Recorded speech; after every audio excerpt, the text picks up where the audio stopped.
Rajib model কলেজের online শ্রেণী কার্যক্রম 2020-এ দ্বাদশ শ্রেণীর ব্যবসা শিক্ষা শাখার বাংলা মাধ্যমের শিক্ষার্থীদের আমি স্বাগত জানাচ্ছি। মোহাম্মদ মিজানুর রহমান, সহকারী অধ্যাপক, হিসাব বিজ্ঞান বিভাগ, দিবা শাখা। আমরা ইতিপূর্বে হিসাব বিজ্ঞান প্রথম পত্র 10ম অধ্যায় একতরফা দাখিলা পদ্ধতি এই বিষয়বস্তুর উপর মোট 3টি পাঠ সম্পন্ন করেছি। আজ আমাদের এই অধ্যায়ের চতুর্থ পাঠ। চলো আমরা চতুর্থ পাঠ শুরু করি। দ্বিতীয় পাঠে আমরা বলেছিলাম একতরফা দাখিলা পদ্ধতিতে আর্থিক বিবরণী প্রস্তুত করা হবে। আর্থিক ফলাফল এবং আর্থিক অবস্থা নির্ণয়ের জন্য আর্থিক বিবরণী প্রস্তুত করা হয়। সেই আর্থিক বিবরণীর প্রথম আর্থিক বিবরণী ছিল লাভ ক্ষতি বিবরণী, যেখানে আমরা আর্থিক ফলাফল নির্ণয় করেছিলাম, লাভ বা ক্ষতি নির্ণয় করেছিলাম। সো এখন আমরা বিষয় বিবরণী প্রস্তুত করে ব্যবসা প্রতিষ্ঠানের সম্পদ এবং দায় দেনার পরিমাণ নির্ণয় করব। আমরা সম্পদ, দায়, মালিকানা সত্ত্ব সম্পর্কে অবশ্যই ধারণা রাখি, তবু আমরা সংক্ষেপে আবার এ সম্পর্কে তোমাদের ধারণা দিচ্ছি। সম্পদের মধ্যে আমরা দেখতে পাচ্ছি স্থায়ী সম্পদ। স্থায়ী সম্পদ মানে আসবাবপত্র, কলকব্জা, যন্ত্রপাতি, যেগুলো দীর্ঘমেয়াদী আমরা ব্যবহার করি। বিনিয়োগ, ব্যবসা প্রতিষ্ঠানের অলস অর্থ, সেটা শেয়ার ক্রয় করে হোক, সঞ্চয়পত্র ক্রয় করে হোক, প্রাইজ বন্ড ক্রয় করে হোক, সেটাকে আমরা বিনিয়োগ বলি। চলতি সম্পদ, হাতে নগদ, ব্যাংকে জমা, দেনাদার, খরচ অগ্রিম, মজুত পণ্য, প্রাপ্য আয়, সবই চলতি সম্পদের অন্তর্ভুক্ত। দায় ক্ষেত্রে দীর্ঘমেয়াদী দায়, চলতি দায়, যে সকল দায় 1 বছর বা তার অধিক সময় ধরে প্রতিষ্ঠানে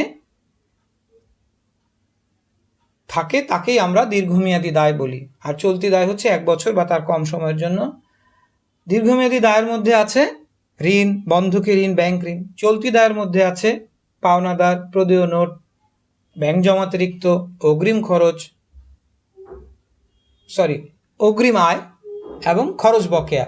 সো এগুলো হচ্ছে আমাদের চলতি দায়। মালিকানা সত্ত্ব, প্রারম্ভিক মূলধন, অতিরিক্ত মূলধন, মূলধনের সুদ, নিট লাভ বা ক্ষতি, উত্তোলন এবং উত্তোলনের সুদ। সো এই সবগুলো আইটেমকে আমরা সমন্বয় করে বৎসরান্তের মালিকানা সত্ত্বের পরিমাণ নির্ণয় করি। একটা বিষয় সবাইকে জানিয়ে রাখা জরুরি, আমরা একতরফা দাখিলা পদ্ধতিতে যে সমস্যাগুলো সমাধান করি সেখানে সর্বদা আমরা প্রারম্ভিক এবং সমাপনী উভয় তারিখের সম্পদ দায় দেখতে পাই। সো আমরা মনে রাখবো বিষয় বিবরণী প্রস্তুতের ক্ষেত্রে শুধুমাত্র সমাপনী সম্পদ এবং সমাপনী দায়ের ভিত্তিতেই আমরা বিষয় বিবরণী প্রস্তুত করব। চলো আমরা একটি বিষয় বিবরণীর নমুনা ছক দেখে নিই। আমাদের সামনে বিষয় বিবরণীর একটি নমুনা ছক আছে, যার বাম দিকে আমরা সম্পদ সমূহকে লিপিবদ্ধ করেছি এবং ডান দিকে মালিকানা সত্ত্ব ও দায় সমূহ লিপিবদ্ধ করে রেখেছি। আমরা যদি একটু সূক্ষ্মভাবে নজর দেই, দেখতে পাবো বা বুঝতে পারবো এই যে বিষয় বিবরণী যাকে আমরা বলে আমাদের সামনে উপস্থাপন করা হয়েছে তা আসলে একটি আর্থিক অবস্থার বিবরণীরই পরিবর্তিত নাম। ঠিক যেভাবে আমরা আর্থিক অবস্থা বিবরণী প্রস্তুত করি এখানেও ঠিক সেভাবেই স্থায়ী সম্পদ থেকে অপুঞ্জীভূত অবচয় বাদ দেওয়া হয়েছে বিনিয়োগ, চলতি সম্পদ, প্রাপ্য থেকে কুরিন সঞ্চিতি বাদ, সমাপনী মজুদ, প্রাপ্য আয়, অগ্রিম খরচ, প্রাপ্য নোট, এই সবই ঠিক যেভাবে আমরা আর্থিক অবস্থার বিবরণীতে বসিয়েছিলাম অনুরূপভাবে এটা বসছে। ডান দিকে যদি আমরা দেখি, যেই দিকটাকে আমরা মালিকানা সত্ত্ব দায়সমূহ বলছি, সেখানে আমরা প্রারম্ভিক মূলধন, অতিরিক্ত মূলধন, মূলধনের সুদ, নিট লাভ যোগ, নিট ক্ষতি মাইনাস উত্তোলন এবং উত্তোলন। এই কাজটা আমরা আসলে পৃথকভাবে মালিকানা সত্ত্ব বিবরণীতে করেছিলাম, কিন্তু যেহেতু একতরফা দাখিলা পদ্ধতিতে মালিকানা সত্ত্ব বিবরণী নামে কোনো বিবরণীর অবস্থান নেই, তাই আমরা এই কাজটাকে বিষয় বিবরণীর ভিতরেই করব। সো এই আইটেমগুলো যোগ বিয়োগ করে যে অ্যামাউন্টটা আসতেছে সেটাকে আমরা সমাপনী মূলধন বা মালিকানা সত্ত্বের সমাপনী উদ্বৃত্ত বলবো। এরপর দীর্ঘমেয়াদী দায়, ঋণ, ব্যাংক ঋণ বা বন্ধকি ঋণ। চলতি দায়ের ক্ষেত্রে ব্যাংক জমাতিরিক্ত, প্রদেয় নোট, প্রদেয় হিসাব, খরচ বকেয়া এবং আয় অগ্রিম। মালিকানা সত্ত্বের সমষ্টির সাথে দীর্ঘমেয়াদী দায় ও চলতি দায়ের যে সমষ্টি আছে, এই দুই সমষ্টি যোগ করলে আমরা পেয়ে যাব মালিকানা সত্ত্ব ও মোট দায়। আশা করি আমরা বিষয়টা বুঝতে পেরেছি। চলো এবার আমরা একটি সম্পূর্ণ সমস্যা সমাধান করি। আমাদের সামনে তপন ট্রেডার্সের হিসাব বই হতে প্রাপ্ত কিছু তথ্যাদি দেখা যাচ্ছে। আমরা এখানে 2019 সালের তথ্য নিয়েছি।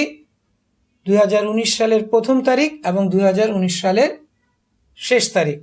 হাতে নগদ, প্রাপ্য, প্রদেয় নোট বছরের শুরুতে রয়েছে, কিন্তু শেষে কত তা বলা নেই।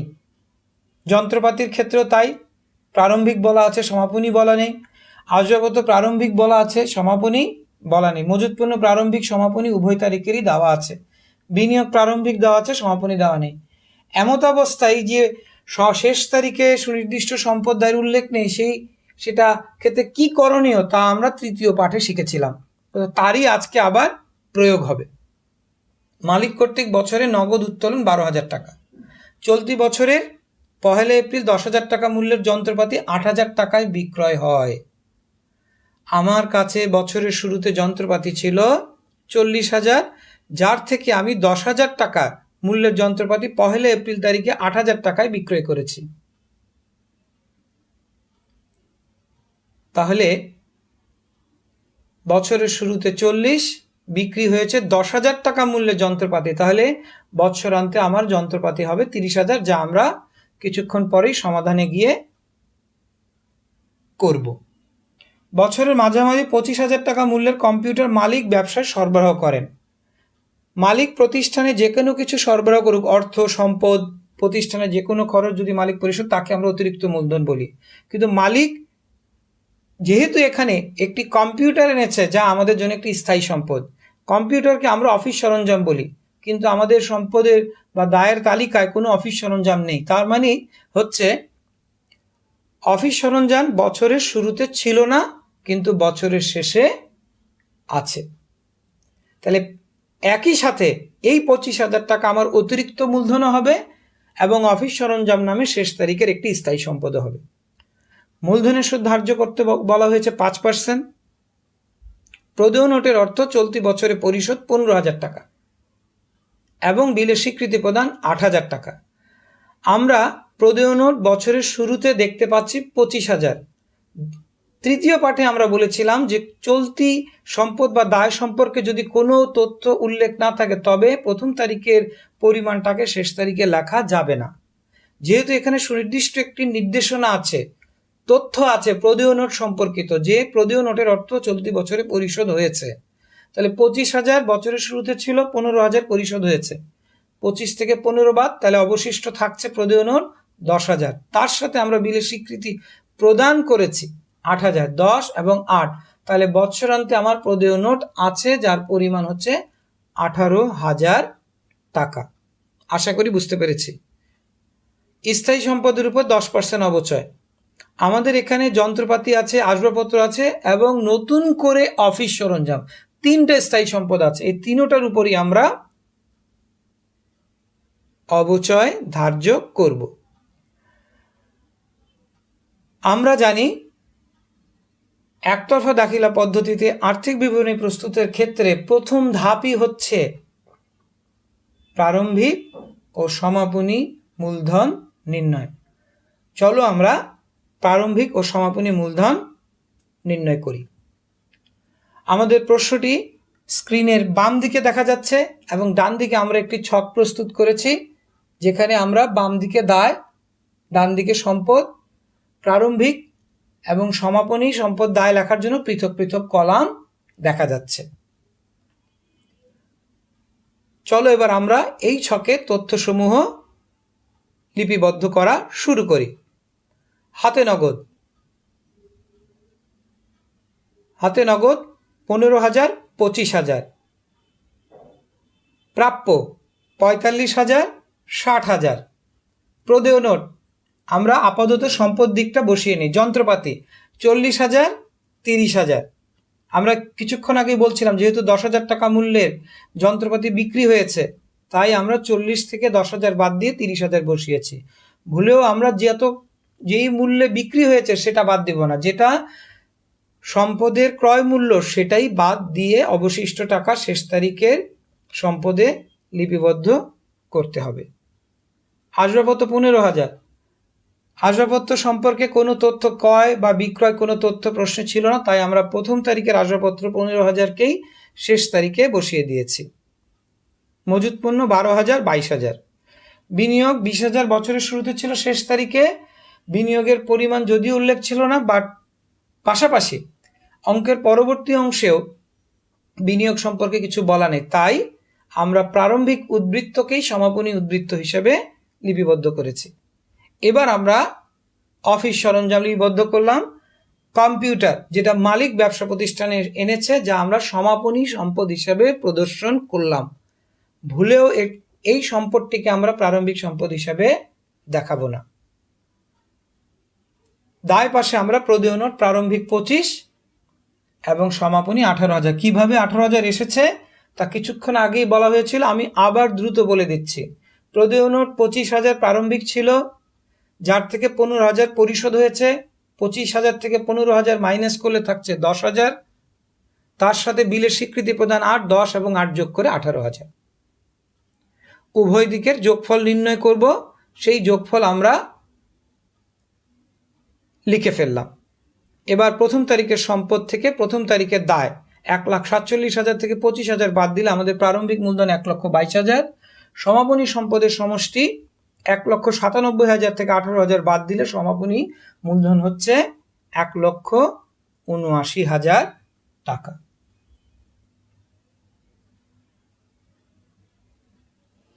আশা করি আমরা প্রারম্ভিক ও সমাপনী মূলধন নির্ণয় করা বুঝতে পেরেছি। এবার আমরা আর্থিক বিবরণী প্রস্তুত শুরু করব।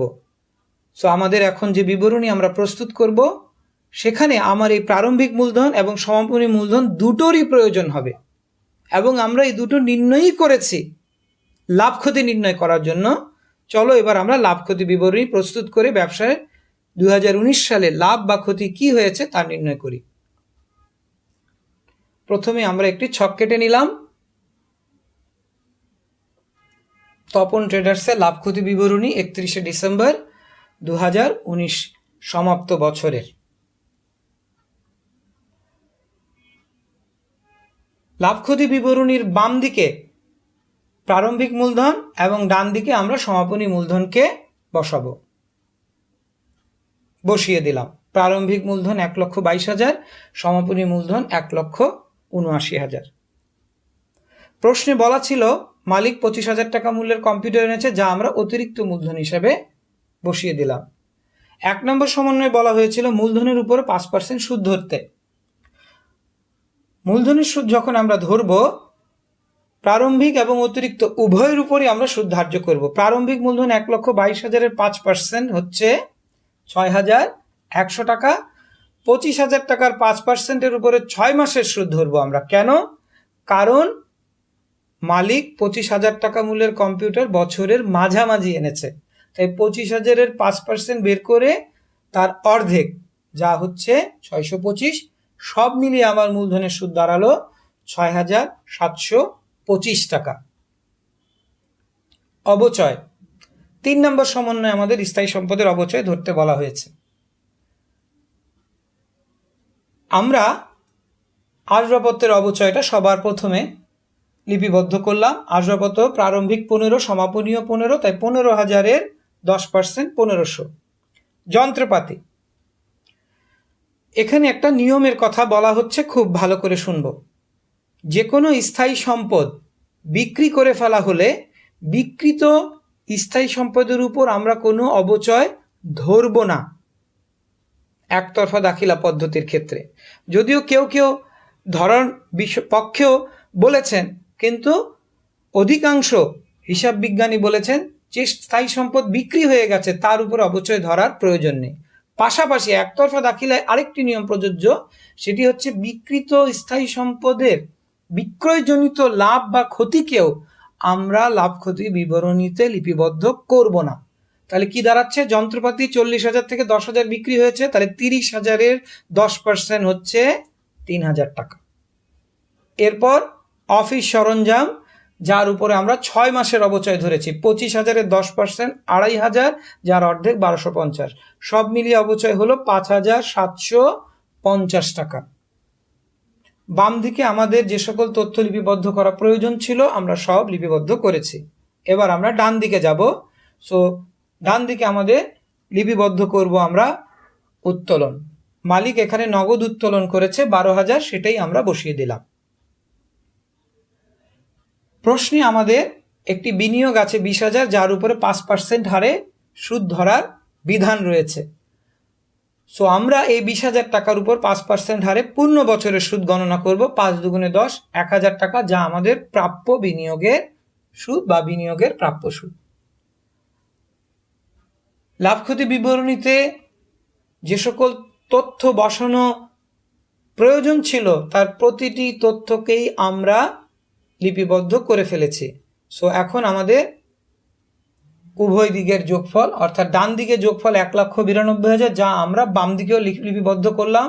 এই 1,92,000 থেকে আমরা প্রারম্ভিক মূলধন, অতিরিক্ত মূলধন, মূলধনের সুদ এবং অবচয়, এই 4টা সমষ্টি বাদ দিলে আমাদের নিট লাভ আসছে 32,525 টাকা। 32,525 টাকা।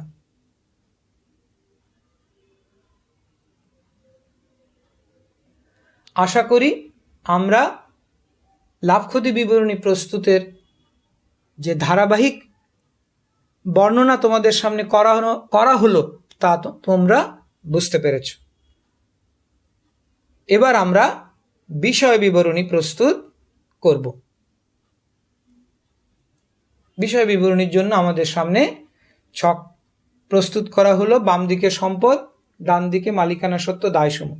এখানে একটা কথা বলা জরুরি বা প্রয়োজন, তা হচ্ছে আমরা যদি পাশাপাশি এই বিবরণী প্রস্তুত না করে যদি উপর নিচে করি, যেভাবে আমরা আর্থিক অবস্থার বিবরণী প্রস্তুত করি, অর্থাৎ সম্পদ সমূহকে বিবরণীর উপরে এবং ঠিক তার নিচে মালিকানা সত্ত্ব দায়সমূহকে লিখি, সেক্ষেত্রেও কোনো সমস্যা নেই। সো সেভাবেও আমরা করতে পারবো।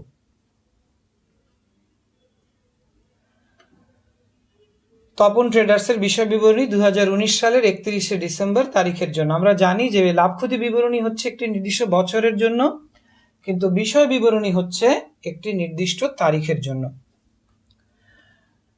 বিষয় বিবরণী প্রস্তুতের ক্ষেত্রে আমরা বছরের শেষ তারিখের সম্পদ ও দায় সমূহকে এখানে লিপিবদ্ধ করব এবং ওই সম্পদ দায় সংশ্লিষ্ট যে সমন্বয়গুলো আমরা লাভ ক্ষতি বিবরণীতে করেছি তা এবং মালিক সংশ্লিষ্ট যে আইটেমগুলো ছিল, মালিকানা সত্ত্ব সংশ্লিষ্ট, মূলধন, মূলধনের সুদ, উত্তোলন, নিট লাভ, এই ফিগারগুলোকেও আমরা পদ্ধতি মোতাবেক নিয়ম অনুযায়ী লিপিবদ্ধ করব। বিষয় বিবরণী প্রস্তুতের পূর্বে চলো আমরা একটু সমাপনী সম্পদ ও সমাপনী দায় দেখে নিই। শেষ তারিখে আমাদের সম্পদ ছিল হাতে নগদ, প্রাপ্য, যন্ত্রপাতি, আসবাবপত্র, মজুত পণ্য, বিনিয়োগ, অফিস সরঞ্জাম, যার মাঝে স্থায়ী সম্পদ 3টি: যন্ত্রপাতি, আসবাবপত্র, অফিস সরঞ্জাম, বিনিয়োগ, এবং চলতি সম্পদ আছে হাতে নগদ, প্রাপ্য এবং মজুত পণ্য। দায় পাশে দায় আছে প্রদেয় নোট 1টি। এবার আমরা লাভ ক্ষতি বিবরণীটাও একবার দেখে আসি বিষয় বিবরণী প্রস্তুত করার পূর্বে। সো আমরা এখানে দেখতে পাচ্ছি প্রারম্ভিক মূলধন, অতিরিক্ত মূলধন, মূলধনের সুদ, যা মালিকানা সত্ত্ব সংশ্লিষ্ট, এবং যে নিট লাভটা আছে তাও মালিকানা সত্ত্ব সংশ্লিষ্ট, উত্তোলন ও মালিকানা সত্ত্ব সংশ্লিষ্ট। তো এখানে যে ফিগারগুলো দেখা যাচ্ছে, মোট 5টি ফিগার: প্রারম্ভিক মূলধন, অতিরিক্ত মূলধন, মূলধনের সুদ, নিট লাভ এবং উত্তোলন। এই 5টি ফিগার হচ্ছে মালিকানা সত্ত্ব সংশ্লিষ্ট। এর বাইরে বিনিয়োগের প্রাপ্য সুদ হচ্ছে আমাদের চলতি সম্পদ, এবং 3টি অবচয় দেখা যাচ্ছে স্থায়ী সম্পদে। সো এই অবচয়গুলো আমরা যার যার সম্পদ থেকে পুঞ্জীভূত অবচয় নামে বাদ দিব।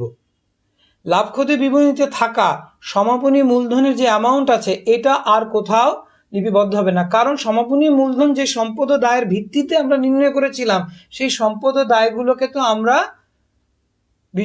বিষয় বিবরণীতে বসাচ্ছি, সেই কারণে সমাপনী মূলধনের এই অ্যামাউন্টটা শুধু লাভ ক্ষতি নির্ণয় ব্যবহার করেছি।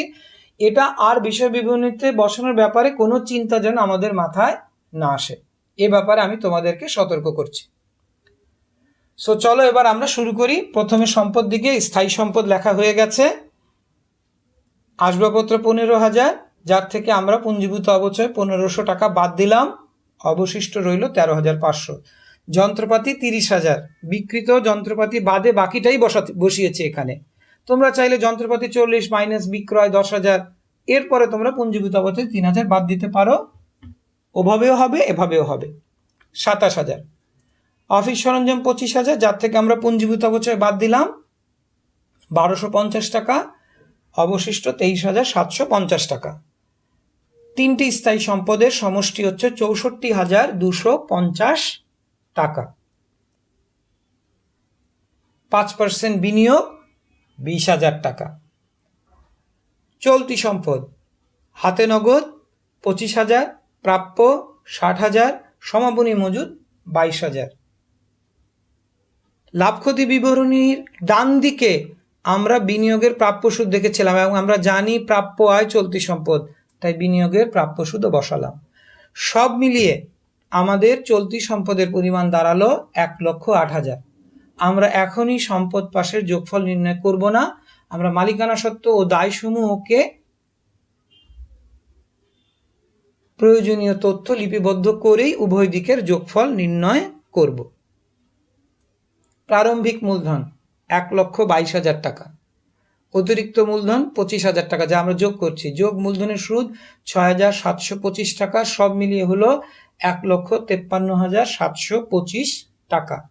এর সাথে আমরা নিট লাভ যোগ করলাম, লাভ ক্ষতি বিবরণীতে আমরা নির্ণয় করেছিলাম 32,525, সমষ্টি দাঁড়ালো 1,86,250 টাকা।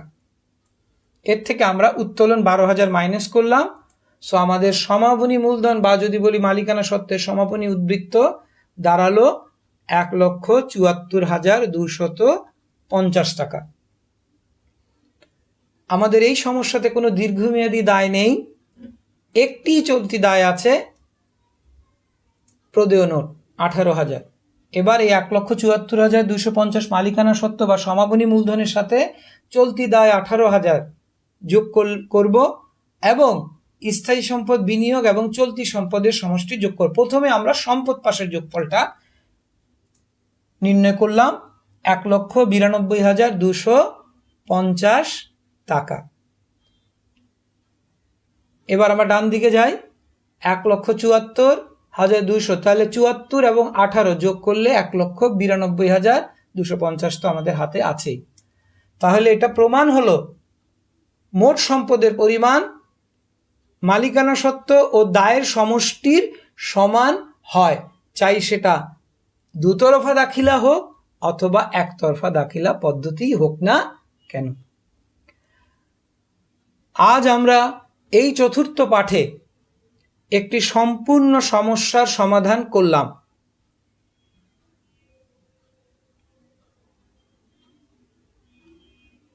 প্রারম্ভিক ও সমাপনী মূলধন নির্ণয় করলাম, লাভ ক্ষতি বিবরণীতে নিট লাভ নির্ণয় করলাম। এরপর আজকে আমাদের এই পাঠের যেটা অন্যতম বিষয় ছিল বিষয় বিবরণী প্রস্তুত করা, তাও আমরা প্রস্তুত করলাম। আশা করি শিক্ষার্থীরা তোমরা সবাই বুঝতে পেরেছ, কিন্তু এখানে একটি কথা না বললেই না, আমাদেরকে অবশ্যই চর্চা চালিয়ে যেতে হবে। আমাদের পাঠ্য বইতে যে সকল উদাহরণ এবং অনুশীলনীতে অঙ্ক রয়েছে সেগুলোকে সমাধান করতে হবে। যতটুকু আলোচনা করা হয়েছে এই চতুর্থ পাঠ পর্যন্ত, আমি আশা করি এবং বিশ্বাস করি তোমরা ওই প্রতিটি সমস্যা সমাধান অধিকাংশই সমস্যার সমাধান করতে পারবে।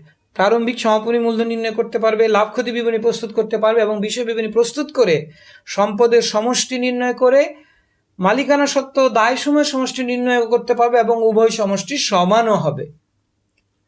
সো সবাইকে ধন্যবাদ জানাচ্ছি আজকের এই ক্লাসে অংশগ্রহণ করার জন্য, মনোযোগ দিয়ে শোনার জন্য। পরবর্তী ক্লাসে আবার আমাদের সমবেত হওয়ার আহ্বান জানিয়ে বিদায় নিচ্ছি। সবাই ভালো থাকবে, সুস্থ থাকবে। আল্লাহ হাফেজ।